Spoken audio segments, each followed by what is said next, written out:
תשמע, אם השופטת לא באולם, אז אפשר אולי לשאול אתכם כמה שאלות.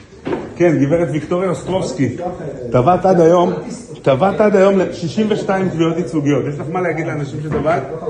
אדוני מר ירון שמיר, 94 תביעות ייצוגיות. נראה לך הגיוני הדבר הזה? נראה לך הגיוני לתבוע 94 תביעות ייצוגיות. כנגד בעלי עסקים קטנים ובינוניים, אל תתקרב אליי, אדוני, אל תתקרב אליי, אני שואל שאלות. אני רוצה לשאול אותך, כשאתה מייצג אנשים שפוגעים בפעילות הכלכלית של מדינת ישראל. אדוני, אני שואל אותך שאלה, ואני רוצה לקבל תשובות. יש פה את גברת ויקטוריה אוסטרובסקי, שתבע עד היום 62 תביעות ייצוגיות, ואת ירון שמיר, שתובע 94 תביעות ייצוגיות. אני רק רוצה לשאול שאלה, את הגברת ויקטוריה אוסטרובסקי, רק לשאול אותך שאלה, איפה היא? לאן היא נעלמה? למה היא בורחת? למה ברחת אם הכל נראה לך בסדר? אדוני... כן, למה אסור? אסור לצלם.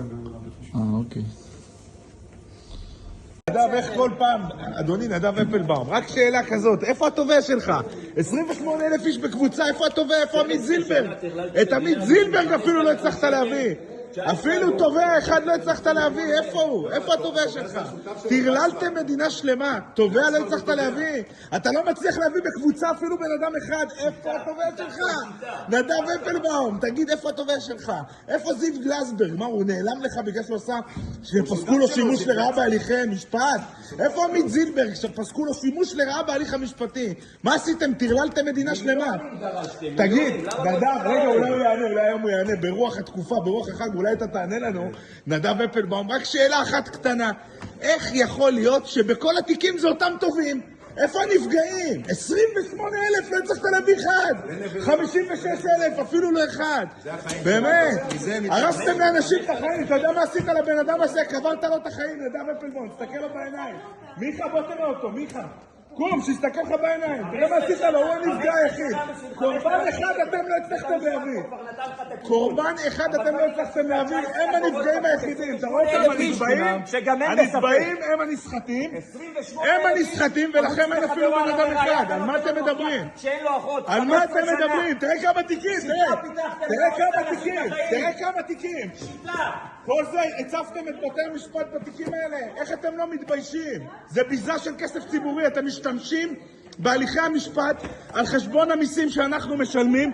כל הדבר הזה, תסתכל, כל זה הגשתם לבית משפט על חשבון אמא שלי. אנחנו משלמים מיסים במדינת ישראל כדי שאתם תעשו בבית משפט מה שנוח לכם. עכשיו נדב אפלבאום, ברוח אחד, אולי תענה. פעם אחת אולי תענה על שאלה. 56,000 איש לא הצלחת להביא בן אדם אחד. אפילו העושה שימוש לרעה בהליך המשפטי, עמית זילברג לא הגיע. אפילו אחד לא הגיע, אפילו אחד לא הבאתם. איזה אלף? אלה איזה 10,000. איפה אתם, נדב? עד מתי תמשיכו, נדב אפלבאום?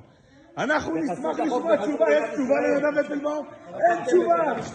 שמיר הולך להגיד איך קוראים לו עורך דין השני? מה, יש לך שותף חדש? יש לך שותף חדש, נדב אפלבאום? בשביל זה הלכת ללמוד עריכת דין שנים, בשביל לסחוט אנשים בבתי משפט, לעשות סחיטה באמצעות תביעה ייצוגית. 10 שנים לא ירדתם לבן אדם מהגרון. אולי יועיל, תתביישו לכם! אתם בושה וחרפה למדינת ישראל.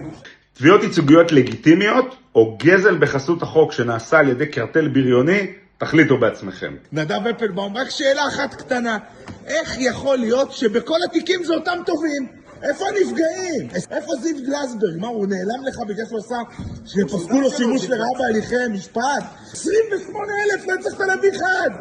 הרסתם לאנשים את החיים, אתה יודע מה עשית לבן אדם הזה? קברת לו את החיים, נדב אפלבאום, תסתכל לו בעיניים. קום, שיסתכל לך בעיניים, תראה מה עשית לו, הוא הנפגע היחיד. בסרטון האחרון שראיתם, ראיתם את נדב אפלבאום, עורך הדין נדב אפלבאום, שהוא חלק מאותה קבוצה של עורכי דין שאחראית כמעט לכל התביעות הייצוגיות בישראל, בערך 40 עורכי דין שהתלבשו על התחום, הם הטובים הסדרתיים והם גם המייצגים, ויותר מזה, הם מייצגים אחד את השני.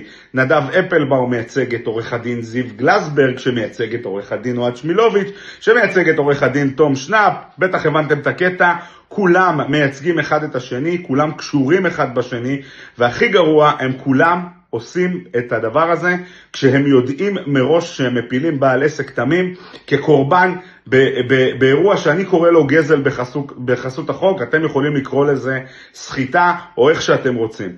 אבל מה עושים אותם עורכי דין? מה כל כך מקומם? מה כל כך מכוער? אותם עורכי דין נרשמים בעצמם לרשימות תפוצה של בעלי עסקים כדי לקבל מיילים. לחלק מעורכי הדין האלה יש מספר מיילים שונים, או יש להם מספרי טלפון שונים.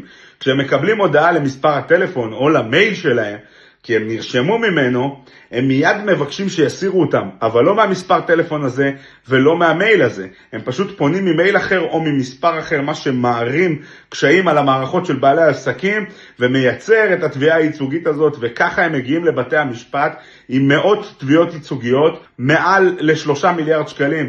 תביעות ייצוגיות לגיטימיות או גזל בחסות החוק שנעשה על ידי קרטל בריוני, תחליטו בעצמכם. מוחמד ספורי, אתה משתמש שימוש לרעה בהליכי משפט. אתה הגעת לבית משפט אחרי שאתה מגיש 2,500 תביעות ייצוגיות כנגד בעלי עסקים קטנים בינוניים. אתה משתמש בעמותות קש. בית משפט עליון קבע שאתה עושה שימוש לרעה בהליכי משפט. אני מכבד את בית משפט, אתם לא מכבדים. אתם עושים כסף, בכסף שלנו, במיסים שאנחנו משלמים. אתם משתמשים במיסים שאנחנו משלמים. אתם משתמשים במיסים שלנו, הכל בשביל להשלים את הכיס שלכם. מי אתה בכלל?